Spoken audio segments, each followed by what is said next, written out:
Les éditions Sixtrid, avec l'aimable autorisation des éditions Calman-Lévy, présentent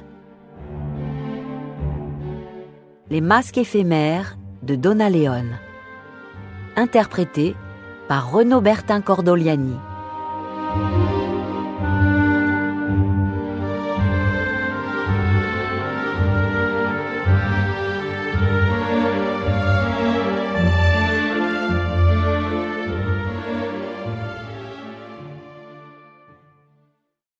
Brunetti dormit tard ce matin-là. Vers 9 heures, il ouvrit un œil, vit l'heure qu'il était et resta au fond du lit. Il demeura immobile jusqu'à 9h30, puis il sortit son bras gauche de la couette en espérant sentir Paola près de lui, mais il ne sentit que le creux qu'elle avait laissé dans les draps redevenus froids depuis un long moment déjà. Il se redressa, se reposa un instant après cet effort et ouvrit les yeux. Il fixa le plafond, plus précisément l'angle droit à l'autre bout de la pièce, et aperçut la marque au-dessus de la fenêtre où l'eau avait percolé quelques mois plus tôt et créé une petite zone marron semblable à une pieuvre. La tache changea de couleur, parfois même de forme, sous l'effet de la lumière, tout en ne gardant que 7 tentacules. Brunetti avait promis à Paola qu'il la repeindrait un jour, mais il était toujours pris par d'autres obligations.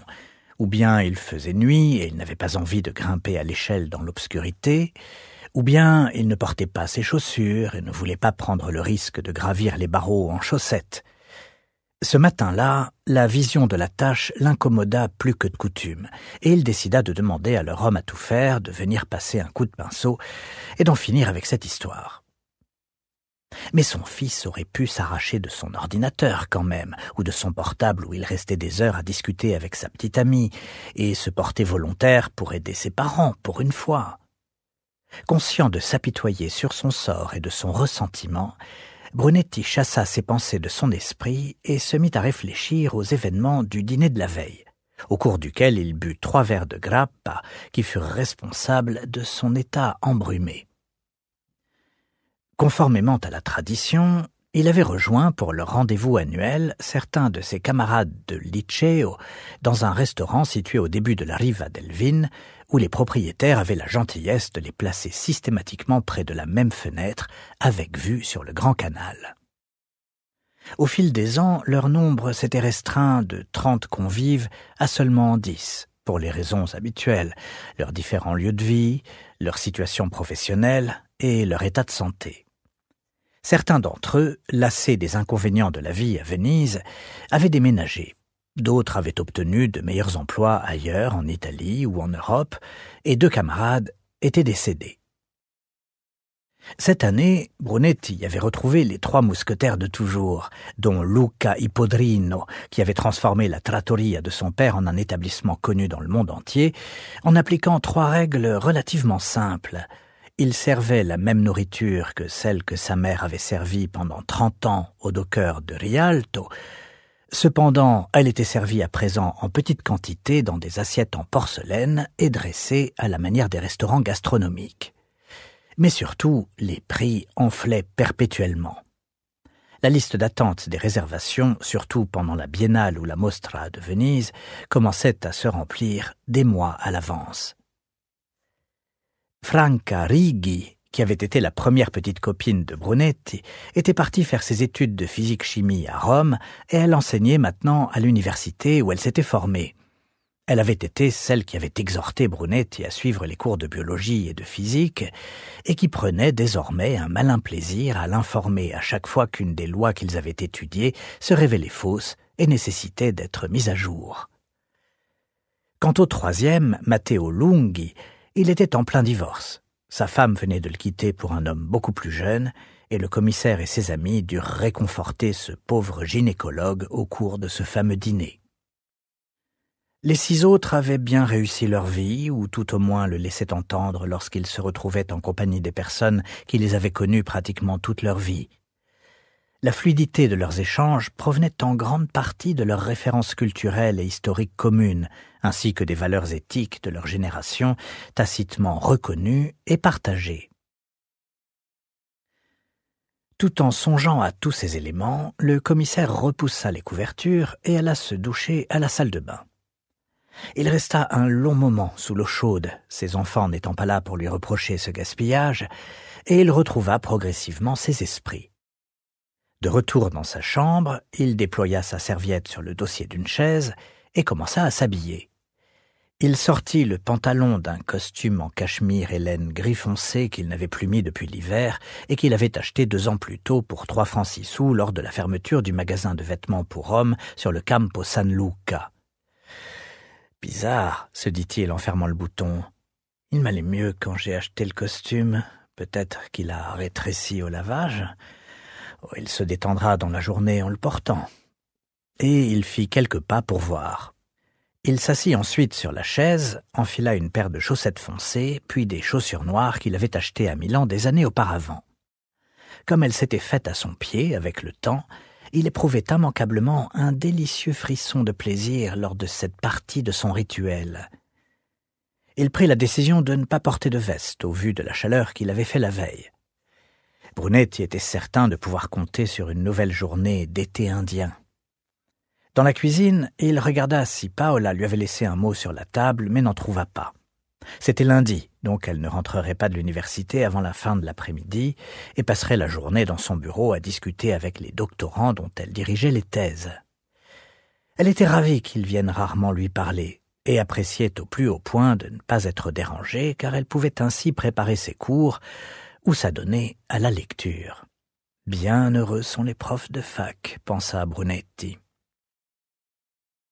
Il se mit en route pour la questure, mais il fit immédiatement une halte chez Rizzardini, où il commanda 2 cafés et un croissant, ainsi qu'un verre d'eau. Requinqué par sa collation, il se dirigea vers le Rialto et s'employa à traverser le centre-ville à 10h30 du matin, au moment où, à la population locale, qui avait terminé ses courses au marché, se substituaient les touristes en quête de leur première ombra ou de leur premier prosecco, bien résolus à vivre une authentique expérience vénitienne. Quelques minutes plus tard, il prit à droite la rive qui menait à la questure et il aperçut de l'autre côté du canal la façade nettoyée et rénovée de l'église San Lorenzo. Désormais désacralisée, elle était devenue une sorte de galerie qui se consacrait, lui avait-on dit, à la sauvegarde des mers et des océans. Les panneaux d'affichage qui indiquèrent des décennies durant la date du début de ces sempiternelles restaurations avaient été enlevés, tout comme les maisonnettes en bois que les riverains avaient construites pour les chats errants. À son arrivée à la questure, il aperçut son supérieur, le vice-questeur Patta, au pied de l'escalier situé à l'extrémité du hall d'entrée. Instinctivement, il sortit son téléphonine de la poche de sa veste et y plaqua l'oreille en faisant signe à l'officier de lui ouvrir la porte en verre, mais sans entrer dans l'édifice. En tapant nerveusement sur l'écran de son téléphone, il se tourna vers le gardien et lui demanda, agacé, « Est-ce qu'il y a du réseau ici, Graziano ?» Sachant que Brunetti était arrivé au travail avec 2 heures de retard et que le vice-questeur ne voyait pas le commissario d'un bon œil, l'agent en faction lui répondit « La connexion va et vient depuis ce matin, signore. Avez-vous réussi à mieux capter en sortant ?» Brunetti secoua la tête. « Ce n'est pas mieux dehors, maugréa-t-il. Ça me rend fou qu'il y ait... » Et il se tut lorsqu'il vit son supérieur hiérarchique venir vers lui. « Bonjour, monsieur le vice-questeur, » dit-il. Puis il ajouta d'une voix pleine de sollicitude en levant son téléphone. « Ne vous fatiguez pas à sortir pour essayer, dottore, aucun espoir. Il n'y a rien qui marche ici. Je vais réessayer depuis mon bureau pour vérifier si ça fonctionne maintenant. » Patta, au comble de la confusion, s'inquiéta. « Que se passe-t-il, Brunetti ?» La tonalité de sa voix, nota le commissaire, était semblable à celle qu'il employait avec ses enfants quand ils étaient plus petits et qu'il lui faisait croire qu'ils n'avaient pas de devoir à faire. Tel un procureur exhibant devant les photographes de presse le sac en plastique avec le couteau maculé de sang, il sortit de nouveau son téléphone et le brandit sous les yeux de son chef. « Y a pas de réseau. » Du coin de l'œil, il vit Graziano hocher la tête en signe d'approbation, comme s'il avait été témoin des malheureuses tentatives téléphoniques de Brunetti. Patta détourna son regard du commissaire et demanda à l'officier « Où est Foa ?» « Il devrait être ici d'une minute à l'autre, monsieur le vice-questeur », déclara le planton en regardant sa montre et en parvenant à grandir de quelques centimètres dès lors qu'il s'adressait à son supérieur. Comme par un coup de baguette magique, la vedette de la police tourna dans le canal, passa rapidement devant l'église et sous le pont, puis ralentit et s'arrêta le long du quai, au niveau de ses collègues. Pat s'éloigna en silence des deux hommes et gagna le bateau dont le moteur ronronnait. Foa enroula une corde autour du pieu d'amarrage le plus proche, sauta sur le quai, salua le vice-questeur en lui tendant la main, et ce dernier s'en servit comme appui afin de monter dans le bateau. Le pilote sourit aux deux hommes, libéra la corde, bondit par-dessus le plat-bord et atterrit devant le gouvernail. Il fit vrombir le moteur, fit habilement marche arrière et repartit de plus belle.